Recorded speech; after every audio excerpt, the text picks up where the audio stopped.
नमस्कार। Headline channel पर आपका स्वागत है। नमस्कार। यहाँ हम समसामयिक मामलों और ऐसे ही कुछ जटिल विषयों पर चर्चा करते हैं ताकि उन्हें आसानी से समझा जा सके। मैं हूँ शशि और मैं हूं किरण। और आज हम एक बहुत ही ज़रूरी और बढ़ते हुए मुद्दे पर बात करने वाले हैं। ऑनलाइन फाइनेंशियल फ्रॉड, मतलब ऑनलाइन पैसों की धोखाधड़ी। हाँ बिल्कुल, क्योंकि ये डिजिटल दुनिया जितनी सुविधाजनक है ना, उतनी ही खतरनाक भी हो सकती है अगर हम सावधान ना रहें। सही कहा। और ये जो ठग हैं ये रोज नए नए तरीके निकाल रहे हैं लोगों को फंसाने के। बिल्कुल। तो आज हम यही समझने की कोशिश करेंगे कि ये खतरे क्या हैं, कैसे इन्हें पहचानें और सबसे जरूरी खुद को सुरक्षित कैसे रखें, आसान भाषा में। हाँ, और एक बात साफ कर दें हम्म, कि ये चर्चा सिर्फ जानकारी और जागरूकता बढ़ाने के लिए है। हाँ, इससे कोई वित्तीय सलाह ना समझा जाए। बिल्कुल सही। तो चलिए शुरू करते हैं।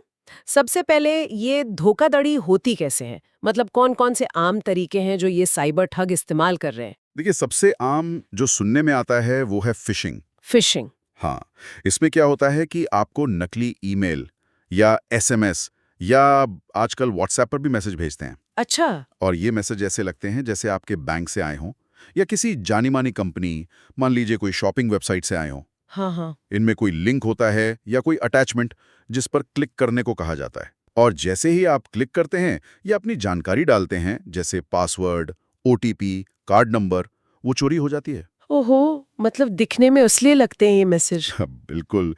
कभी-कभी तो ये आपकी सोशल मीडिया से जानकारी उठाकर मैसेज को और भी असली जैसा बना देते हैं। ये तो खतरनाक है।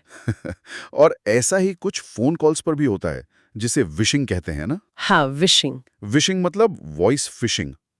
इसमें फोन करके कोई खुद को बैंक अधिकारी या कोई और भरोसेमंद व्यक्ति बताकर आपसे आपकी सीक्रेट जानकारी, जैसे ओटीपी या सीवीवी, निकलवाने की कोशिश करता है। और लोग अक्सर घबराहट में या भरोसे में बता भी देते हैं। बिल्कुल। फिर एक और चीज है पहचान की चोरी, आइडेंटिटी थेफ्ट जिसे कहते हैं। इसमें आपके पहचान पत्र, जैसे आधार कार्ड, पैन कार्ड या आपकी क्रेडिट डेबिट कार्ड की जानकारी चुरा ली जाती है। और फिर उसका गलत इस्तेमाल होता है। हाँ, उसका इस्तेमाल लोन लेने, सिम कार्ड खरीदने या किसी और गैर कानूनी काम में किया जा सकता है, आपके नाम पर। बाप रे। अच्छा, और ये नकली वेबसाइट्स और एप्स का क्या मामला है? आजकल बहुत सुनने में आता है, खासकर शॉपिंग या क्रिप्टो वाले। हाँ, ये भी बहुत आम है। वो बिल्कुल असली जैसी दिखने वाली वेबसाइट या मोबाइल ऐप बना देते हैं। अच्छा। मान लीजिए कोई शॉपिंग ऐप है या कोई इन्वेस्टमेंट ऐप, आजकल क्रिप्टो में निवेश का बड़ा चलन है। तो ये नकली ऐप या वेबसाइट आपको बड़े डिस्काउंट या बहुत ज्यादा मुनाफे का लालच देते हैं। और लोग निवेश कर देते हैं या शॉपिंग करने की कोशिश करते हैं। और बस, या तो वो पैसे लेकर गायब हो जाते हैं या फिर आपकी बैंक डिटेल्स चुरा लेते हैं। और वो पुराने तरीके जैसे लॉटरी या इनाम जीतने वाले मैसेज या वो कॉल। तो क्लासिक हैं और आज भी चल रहे हैं। आपको मैसेज आएगा कि आपने लाखों की लॉटरी जीती है या कोई बड़ा इनाम जीता है। फिर कहेंगे कि इनाम पाने के लिए आपको बस थोड़ी सी प्रोसेसिंग फीस या टैक्स देना होगा। और जैसे ही आपने पैसे भेजे, वो गायब। कोई लॉटरी नहीं थी, कोई इनाम नहीं था। ये जानना बहुत जरूरी है कि ऐसे झांसों में ना आएं। अच्छा, एक और बहुत ही डरावना तरीका आजकल चल रहा है, डिजिटल अरेस्ट। ये क्या बला है? ये बहुत ही खतरनाक है और उसमें लोग बहुत डर जाते हैं। इसमें ठग आपको फोन करते हैं और खुद को सीबीआई, ईडी, पुलिस या किसी सरकारी एजेंसी का बड़ा अधिकारी बताते हैं। अच्छा, फिर वो आप पर कोई गंभीर आरोप लगाते हैं, जैसे आपके नाम से कोई अवैध पार्सल आया है जिसमें ड्रग्स हैं या आप मनी लॉन्ड्रिंग में शामिल हैं। वो इतना डरा देते हैं कि आप घबरा जाते हैं। हाँ, कोई भी डर जाएगा। और फिर वो कहते हैं कि मामला भी ऑनलाइन ही सेटल कर सकते हैं, बस आपको एक मोटी रकम उनके बताए अकाउंट में ट्रांसफर करनी होगी। ये पूरी तरह से मनोवैज्ञानिक दबाव बनाकर पैसे ऐंठने का तरीका है। ये तो वाकई बहुत खतरनाक है। और क्रिप्टो वाले स्कैम, उनमें क्या होता है? क्रिप्टो में भी कई तरह के फ्रॉड हैं, जैसे नकली क्रिप्टो एक्सचेंज बना देना या कोई पंप एंड डंप स्कीम चलाना। पंप एंड डंप, वो क्या होता है? मतलब किसी अनजान या नए कॉइन की कीमत झूठी खबरें फैलाकर या ग्रुप बनाकर एकदम से बढ़ा देना। जब बहुत से लोग उसे खरीदने लगते हैं तो शुरुआती लोग उसे ऊंची कीमत पर बेचकर निकल जाते हैं और बाकी लोगों के पैसे डूब जाते हैं। ओहो। या फिर किसी सेलिब्रिटी का नाम इस्तेमाल करके झूठा प्रमोशन करना कि उन्होंने किसी खास कॉइन में इन्वेस्ट किया है, आप भी करें। मतलब ये ठग लोगों की भावनाओं, जैसे जल्दी अमीर बनने की इच्छा या फिर किसी इमरजेंसी का डर, इनका खूब फायदा उठाते हैं। बिल्कुल। और आंकड़े तो जैसा आपने बताया चौंकाने वाले हैं।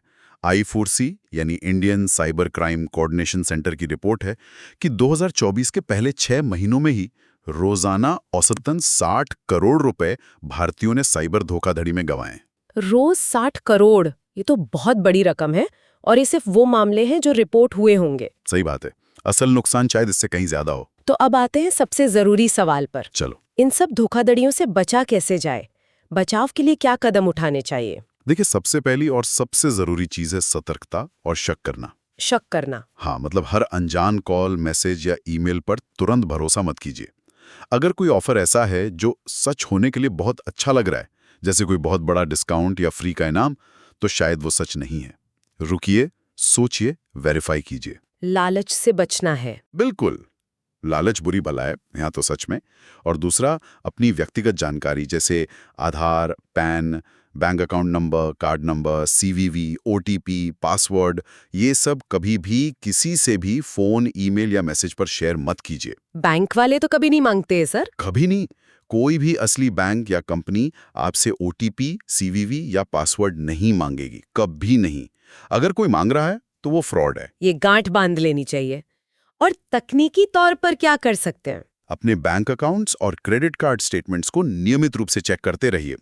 हर हफ्ते या कम से कम हर 15 दिन में एक बार। कोई भी ऐसी ट्रांजैक्शन दिखे जो आपने नहीं की, तुरंत अपने बैंक को रिपोर्ट कीजिए। और पासवर्ड वगैरह? पासवर्ड हमेशा मजबूत बनाइए, लंबे हों, उनमें अक्षर, नंबर, स्पेशल कैरेक्टर सब हों। और हर वेबसाइट या ऐप के लिए अलग पासवर्ड इस्तेमाल कीजिए। अगर हो सके तो मल्टी फैक्टर ऑथेंटिकेशन MFA जरूर एक्टिवेट कीजिए। MFA? वो क्या है? वो जिसमें पासवर्ड डालने के बाद आपके रजिस्टर्ड मोबाइल पर एक OTP या कोड आता है, वो डालने के बाद ही लॉगिन होता है। ये सुरक्षा की एक एक्स्ट्रा लेयर है। हाँ हाँ, समझ गई। ये जरूर करना चाहिए। और ऑनलाइन शॉपिंग या पेमेंट करते समय? हमेशा सुरक्षित वेबसाइट्स का ही इस्तेमाल करें। वेबसाइट का एड्रेस HTTPS से शुरू होना चाहिए, सिर्फ HTTP नहीं। वो S का मतलब सिक्योर होता है। अच्छा, ये ध्यान रखना है। और पब्लिक वाईफाई जैसे रेलवे स्टेशन या कैफे का फ्री वाईफाई, उस पर कभी भी बैंकिंग या फाइनेंशियल ट्रांजैक्शन मत कीजिए, वो सुरक्षित नहीं होते। और वो QR कोड वाले स्कैम? हाँ, ये भी जरूरी है। याद रखिए, पैसे लेने के लिए, मतलब रिसीव करने के लिए, कभी भी QR कोड स्कैन करके अपना UPI पिन डालने की जरूरत नहीं होती। पिन सिर्फ पैसे भेजने के लिए डालना होता है। ये बहुत जरूरी पॉइंट है। ठीक है, अब मान लीजिए इतनी सावधानी के बाद भी गलती से कोई शिकार हो ही गया, तो उसे फौरन क्या करना चाहिए? अगर ऐसा हो जाता है तो सबसे जरूरी है कि आप तुरंत एक्शन लें, बिल्कुल देर ना करें। क्या करें सबसे पहले? सबसे पहले अपने बैंक या क्रेडिट कार्ड कंपनी को फोन करके अपना कार्ड ब्लॉक करवाएं और उन्हें इस फ्रॉड ट्रांजैक्शन के बारे में बताएं।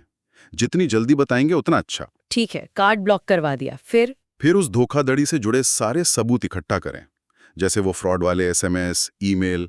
अगर कॉल पर बात हुई थी तो कॉल की डिटेल्स, नंबर, समय, वेबसाइट का address, transaction ID, bank statement, सबके स्क्रीनशॉट ले लें। ये सारे सबूत काम आएंगे? हाँ, ये शिकायत दर्ज करते समय बहुत जरूरी होंगे। और शिकायत कहाँ करनी है? इसके लिए सरकार का राष्ट्रीय साइबर अपराध रिपोर्टिंग पोर्टल है cybercrime.gov.in।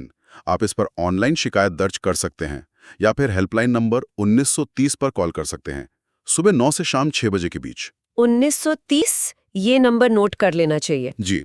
और अगर कोई संदिग्ध कॉल या मैसेज आता है जिसकी आप रिपोर्ट करना चाहते हैं ताकि दूसरे बच सकें, तो उसके लिए सरकार का एक और पोर्टल है, संचार साथी, sancharsaathi.gov.in।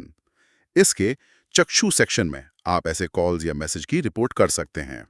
अच्छा, चक्षु, जी। ये भी अच्छा है। और पुलिस स्टेशन? आप चाहें तो नजदीकी पुलिस स्टेशन में जाके FIR भी दर्ज करवा सकते हैं, खासकर अगर मामला गंभीर है या रकम बड़ी है। ठीक है, तो मतलब तुरंत बैंक को बताना है, सबूत जमा करने हैं और cybercrime.gov.in या 1930 पर रिपोर्ट करना है। बिल्कुल, ये कदम उठाना जरूरी है। तो आज हमने समझा कि ऑनलाइन फाइनेंशियल फ्रॉड कितने अलग-अलग तरीकों से हो सकता है। फिशिंग, विशिंग, नकली एप्स, डिजिटल अरेस्ट और भी बहुत कुछ। हाँ, और हमने ये भी देखा कि कुछ आसान सी सावधानियां रखकर, जैसे अपनी जानकारी शेयर न करना, शक करना, MFA इस्तेमाल करना, इनसे काफी हद तक बचा जा सकता है।